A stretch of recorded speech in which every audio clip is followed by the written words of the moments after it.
Hello, my friend, and Happy New Year. On today's episode, I'm speaking with Mark Fisher, and we're talking about why your trials aren't converting. We know that almost nothing sucks more than getting a new person in your door to try you out for a low barrier offer, a trial for a week or two, and then they just don't stick around. They just don't stick around. And it sucks to have invested all that time and energy into that person and then not have them convert to membership. So today, we're going to give you our solution to that, which is our process for a really clear sales conversation. And if you stick around to the end of the podcast today, this end of this episode, I will give you access to our template for the best sales conversation to fix this problem. So if that sounds useful, keep listening, my friend.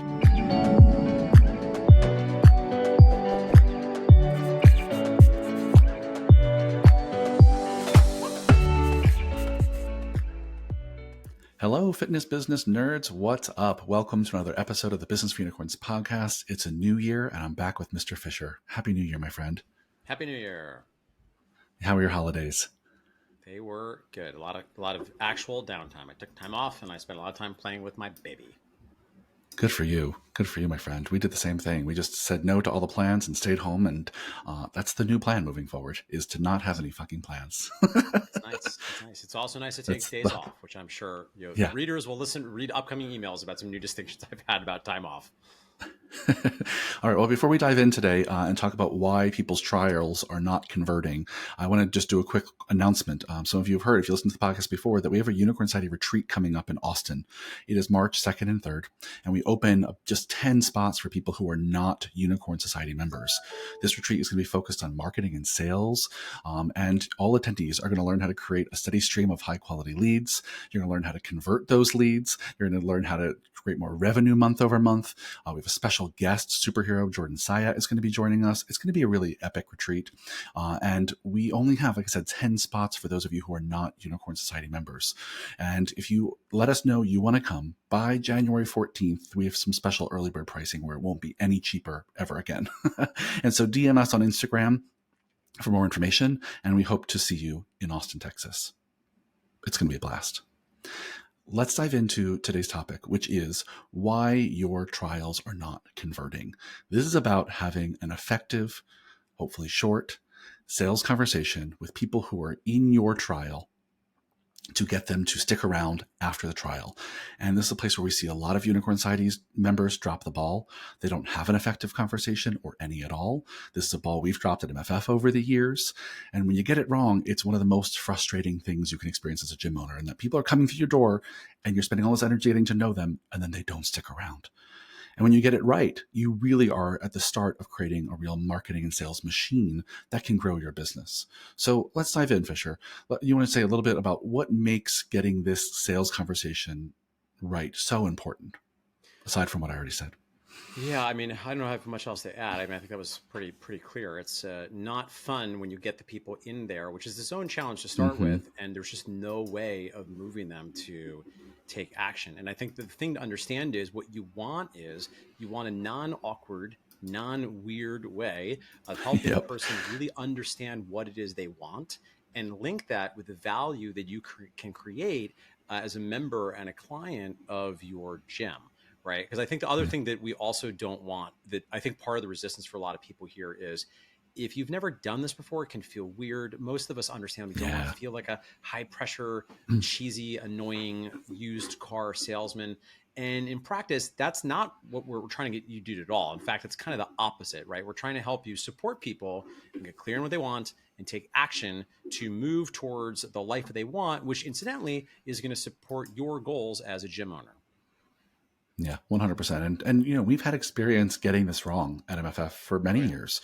Do you want to share a little bit about the years when we had low barrier offers, but then no conversion conversations? So what was that like for us, for sure? Yeah. I mean, well, here's the thing, like the real talk, and I often have to concede that MFF is an exception that proves the rule. We just got away with so many things we shouldn't have for a number of reasons, a quirk of the time. And frankly, we just serviced the hell out of the people that came in. So in practice, people were patient with us in spite of our lack of real systems and standards around having this particular kind of conversation.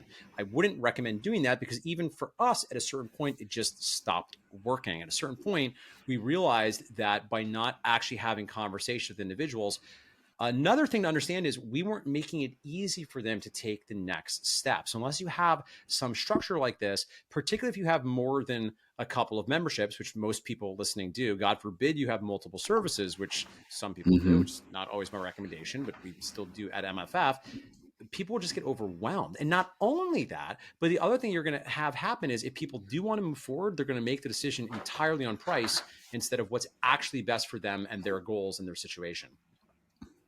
Yeah, that's exactly it. And listen, we have a solution for this. Unicorn Sign members get access to a full kind of strategy session, sales script template. And if you stick around to this end of the podcast, we're going to tell you how you can also get access to one of our free tools for this. But what we want to do in this podcast is walk through kind of the 7 components that we think should be part of the sales conversation. As Mark mentioned, it doesn't need to be high pressure. We just don't want it to be awkward. We want it to be a supportive, friendly conversation where you can help your brand new clients you're getting to know get clear on their goals and help them connect with how you can best serve them. And so we think that this conversation really has 7 core components. Before we go through them, I just want to make one kind of pitch here is that we're going to share these. And at the end of this podcast, you'll have access to this full template. But the most important thing in making this conversation not awkward is that you or whoever on your team is having these conversations has to fucking practice. There has to be regular, diligent role play, or else no matter how good the template is, no matter how good your sales scripts are, it's not going to work because you're going to look and sound and feel awkward. It's got to feel natural. It's got to be you put this in your own words so you can make it feel genuine and authentic. If not, you're just going to rub people the wrong way, which is the exact opposite of the vibe we're going for. So, yeah, I'm sure you agree with that, Fisher, but anything you would add? Yeah, I would say, it's interesting. I think even more so than rubbing people the wrong way, I'd be concerned about like you're just like nervous and awkward and just weird and you create a weird interaction. And, Yeah, it's interesting. There is a lot of, arguments that you could make for what the actual sales funnel is like. It's funny, Kira and I were having a good of little course. chat earlier about like, do we want to make some changes in what we recommend with the Unicorn Society? But one thing I can tell you that if you take nothing away from this is if you don't have a structure and it's not being rehearsed enough that you really feel in your body and doesn't feel weird to you, that's the very first place to start. So we're about to give you the structure. So that's good. That's the first part of it. But then it's going to be up to you to actually take action and make sure that you're getting enough reps in. And if you're not a high volume gym, and a lot of you listen, if you're doing small groups, you might not be getting tons of reps at bat. You're going to need to find some way to role play. And again, if not to keep being an annoying pitch guy here, but if you're in the Unicorn side, you have a whole gaggle of people that will happily role play with you. But whether you do it with someone on your staff or find some way to practice, you don't Yep. want to be getting out your practice reps on people that would be interested in otherwise spending money with you. If you want a very crude recommendation, I would say run it at least 10 times and be pretty much off book before you're doing it in front of people that would consider actually giving you their money. Otherwise, I promise you're blowing opportunities to work with people that you could help and that could help support your gym's goals. Yeah. Well said, my friend. Well, let's dive in. There's 7 parts of this conversation. Let's see if we can get through them pretty quickly to give people a framework they can leave with and start playing with. So I'll say what each one is, and you can maybe give a few sentence description, Fisher. Part 1 here is before you even start the conversation is preparing for greatness. So when we talk about part 1, preparing for the conversation, what do we mean by that, Fisher? So this is what happens before the sales conversation. I think this is often underappreciated. A lot of people, when they think about this type of conversation, is you got to get yourself ready. Now that's going to look like different things for different gyms. Again, if you DM us, we'll give you our suggestions here. But usually it's some combination of reviewing any notes or information you have in advance about the person, so that way you're coming in prepared and you're clearly expressing your care for this individual, that you've taken time and effort to understand their situation. Silly things such as many of us do in-person ones, which is you probably want to brush your teeth and make sure you don't have shit in your teeth from the sandwich you just ate, right? You want to really manage your state. You need to physically do things. You need to do jumping jacks for someone to get ready to go, right? An example of this for those of you that are doing any sort of phone sale, so cliche, but making sure you're smiling when you get on the phone before you pick up the phone. If you're like, hey, hi. So again, this could look like different things for different people, but the main thing here is you're going to need a beat to get on into this. Otherwise, you're going to start flat-footed. You're not quite prepared for it. And the beginnings really matter. You're setting the tone for the conversation. And depending on where this is in your funnel, potentially the entire relationship by how you meet the person where they're at. And that's going to require some prep. You can't just roll into that. Yeah, for sure. Awesome. So let's just say you're prepared, you're ready to go, you brushed your teeth, your Wi-Fi's working, whatever you need to do. Part two is making a friend. This is building rapport. So tell me a little bit about what happens in this first part of the conversation. Yep. So in the very beginning, you're really just doing two things. You're making a friend. So it would be weird to not have some sort of banter. Now, this can go too far, right? If you start playing the game of like you keep looking for all the things and you're looking for some connections, you can be like, oh my God, blah, blah, blah. But ideally, there wants to be some check in about, and this is very crude, but it's like, hey, some real shoot the shit. How's your day going? Ga, ga, ga. Another good thing that you can use as a segue question is, so how did you hear about such and such, right? And that's also helpful because as a marketer, you need to be tracking where the people are coming in from. Oftentimes, it will be a client if you're good at your services, and then you can gush about how awesome that client is. And then the second half of this is you tell them, here's what's going to happen. Because remember, some people are Mm-hmm. going to be nervous, right? So you really want to lay out what is going to happen. And optimally, this has already been done before in some sort of pre strategy session, either email or conversation or something to give them the context of how long it's going to be. But it's a good time to reiterate, okay, here's what's going to happen. And for most of you, it's going to be similar. You're going to explain, all right, it's going to be about this long. I'm going to ask some questions about your goals. What have been some of your obstacles? I'm going to tell you a little bit about what we do, et cetera, et cetera.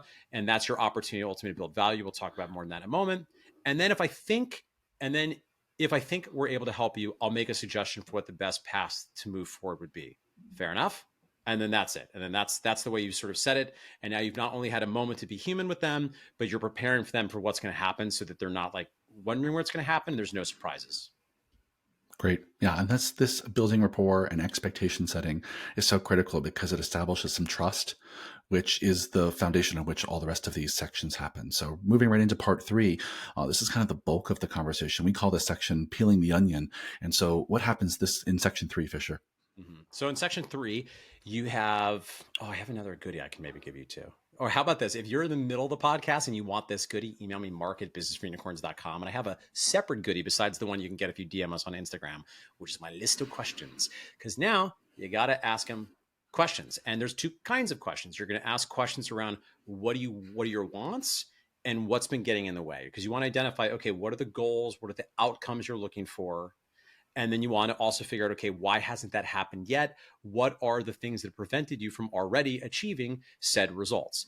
I think as another best practice in there, it's probably a good idea in most situations to dig in a little bit deeper as to the why behind the goal. Okay, you want X. Why is that important to you? So again, most of you, depending on how long your session is going to be, you're going to want to choose probably, I don't know, I'm curious for your thoughts, Kira, like 3 to 6 questions maybe. Yeah. And you're going to mostly Yeah. listen to what they say and then reflect back what they said to, one, make sure that you have it correctly, that you're really understanding what they want. And two, so they feel cared for and seen, like, okay, this person's really taking a minute to listen to me. Yes. Okay. Yeah. Yes. That is what I want. How did you know? It's like, well, you just told me and I used those words back to you. Yeah. I'll also say this as for those of you who are doing in-person sales conversations or strategy sessions, I actually, if you have the bandwidth, the time to do this, I like giving them a moment to get their thoughts together before they share it with you. There's some folks who you get into these conversations with that might feel a little put on the spot by you asking some probing questions about their health and wellness. And so sometimes it's helpful if you have the time to let them do a little jotting down of their ideas first before they share it with you. It helps prime the pump and you'll get a little farther faster. Yeah, I would note there So are even some approaches to this that I think can work. We don't tend to recommend it as a usual best practice, but some approaches to this would suggest you actually have them write out some stuff in advance. And I think, yeah, to be honest, that can be valuable if you're moving more towards like an application kind of situation. The only thing about that I would acknowledge is for most fitness consumers, it's going to feel like a little bit more of a barrier. It's like you're giving them homework yeah, per se, but that's one exactly. other way you can, in theory, get them to really think about why this matters. And to Kira's Yeah, point, not only are you not putting them on the spot, but to some extent, they're really kind of talking themselves into, okay, this actually does matter to me. Here's why this matters to me. But you would just yeah, note that not everybody's going to actually do that in advance. yeah. And for a little while, MFF, it was just like they got a clipboard when they first walked in the door, and while they were waiting a minute or two for their person, they got some water and they got a clipboard and they got Mm-hmm. to start writing down their answers to questions beforehand. So it wasn't even like homework in advance. It was just like while Oh, you're okay. waiting I for a should go minute, back to doing that. fill Yeah, that out. Yeah. that's a good one. Yeah. All right. So that's part three. peeling the onion, figuring out what do they want, why do they want it, what's getting in their way. And then part 4 is what we really call the education of the future client. This is connecting what their wants and needs are to what we do. So can you talk a little bit about part 4, Fisher? Yeah, so this exactly how you do this is usually going to look like one of three things broadly. It's either they're going to more commonly either get a tour if it's a physical space while you're telling them about what you do. And here's the important thing: you're linking back to we do this thing because it achieves this specific goal in the words you just said, and Mm-hmm. or we do this other specific thing to overcome this specific obstacle that you just mentioned has been getting in the way in the past, right? And we like to, when we work with people in the Unicorn Society, we'll have them actually list out the things they most commonly hear as goals and obstacles, and then create specific benefits that they already have in their services to really connect the circle, connect the dots, the things, I don't know, to do something to Yeah. connect Great. Yep. the services to what the person wants and what's been getting in the way. Now, if you don't have a physical space or you don't have an in-person tour, a lot of people are still using virtual strategy sessions. And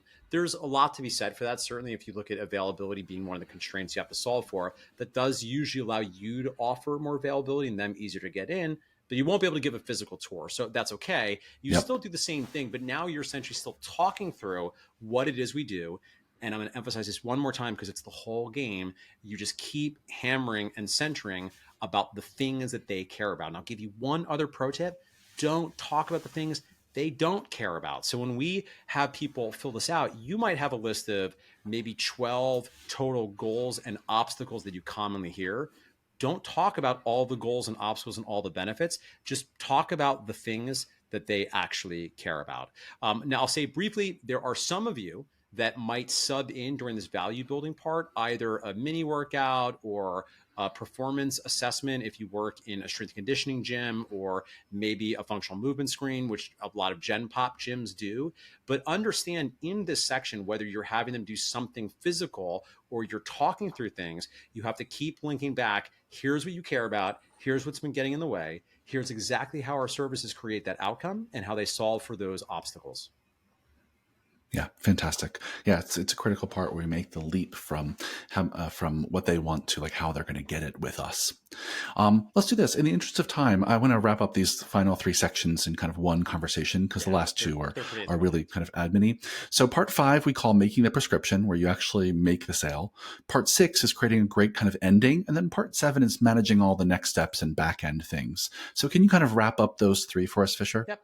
Yeah, so from here, in theory, now you make the sale, and that starts with you making the ask. So this is one of those things you actually really have to practice, because commonly what Mm-hmm. happens is this is where people will really start to word salad, and they'll and they'll and they're getting nervous and they're stumbling. So my suggestion is Mm-hmm. you have to get a very specific set of words that you really are drilled that while you're nervous, you can say, based on your situation, based on everything we've talked about, I suggest that you do this. Or Yep. if you want to do an A B close, maybe it's like your absolute best option is to do this. Your other option, if you want something that's a little bit lower commitment, is do X. Which of these do you want to get started with today? And again, depending on the way you structure this, maybe you have taken into account, we recommend taking into account things like how many times per week they can work out, try to find out what their budget is so you're not suggesting something that's 5 times more than what realistically they are willing to spend. But that's basically it. And then you just wait to see Mm-hmm. what happens. Now, certainly if they say no, or they say need to think about it, or, I'm not, or any number of the obstacles that come up, that just means you didn't build enough value and you're still a very good person. Certainly there is a time and a place to do a couple rings around the rosies of overcoming some obstacles, but our general point of view is by this point you should have screened all that stuff out earlier in the conversation, because the other thing to understand is if they say they can work out 3 times per week and then you get to the end of the conversation and they tell you, I'm not sure if I have time, that is great feedback that you did not Mm-hmm. do a good job. And you're a good person, but you did not build value. They just didn't find you credible. Whatever you said, they're not buying it because they're not ready to make a commitment today.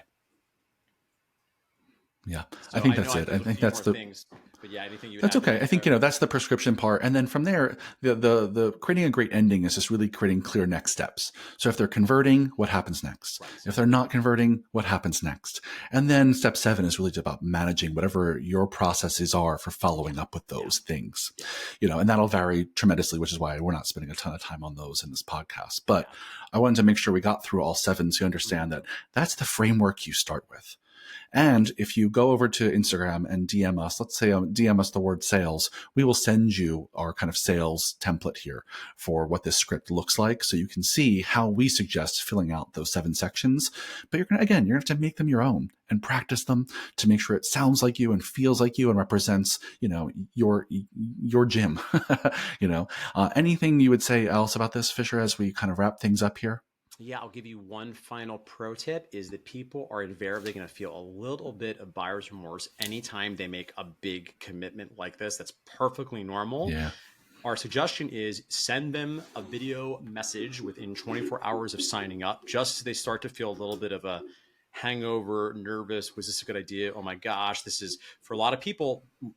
Training gyms are not cheap, right? If they're spending $200 a month, $300 a month, maybe they sign up for a year, they're going to start to feel Yep. nervous, and you want to show up and remind them of all the benefits they're going to get, all the ways that they're going to achieve the goals they care about and overcome their obstacle, and assure them how excited you are to be working with them.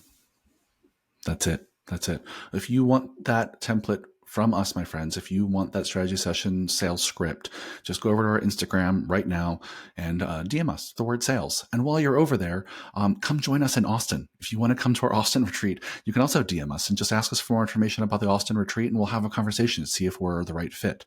But this is a great podcast, Fisher. I think this framework will be useful to a lot of folks. And I hope a lot of folks take us up on this offer, because I think our template here for the sales conversation is pretty badass. Awesome. Well, let's close it there. Anything else you want to share, Fisher? No, come say hi to us on Instagram. We'll see you there. Come say hi. See you on Instagram. Have a kick-ass day. Bye, y'all. Bye.